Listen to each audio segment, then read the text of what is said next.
Hey, Dale, I've been thinking a lot recently about netbooks, and I think the form factor should return. Besides their underpowered components, why do you think we haven't seen any recently?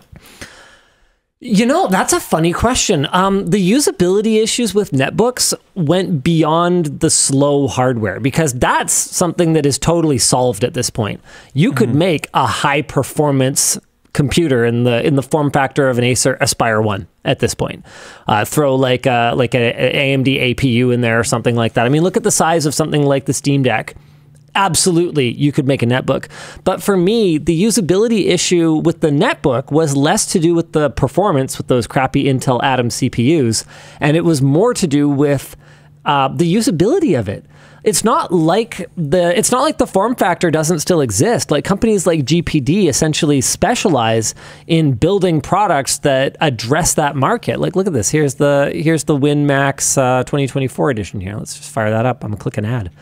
Let's go. But you can't. Oh no, not that one. No, not the WinMax. Hold on. No, the one that I want is it the Pocket Micro PC? I think it's the Win 4. Let me have a look here. Pocket 3. No, not the Win 4. Oh, I can never remember their product naming scheme. Where are the hands for scale? Whatever. The point is that you can definitely get devices in these form factors, but what made netbooks so special was that they were super cheap. Yes. That's what made them sell. That's the only reason why people really want. That's the only reason people cared. So now that we want performance that's decent, they're not that cheap. And the usability issues that existed for netbooks, like their little tiny screens and little tiny keyboards, those haven't gone away. And I think a lot of people were kind of tech curious about the category and tried it and realized once and for all that they never need to do that again. There are definitely careers that I could end up in where I could be convinced to use a netbook-like device. Potentially.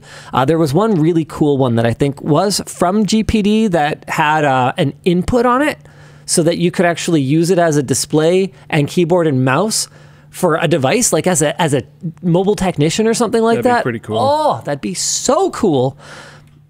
But anything I have to type on for any reasonable amount of time, I want it to have a proper size keyboard, and I'd rather save my space this way, you know?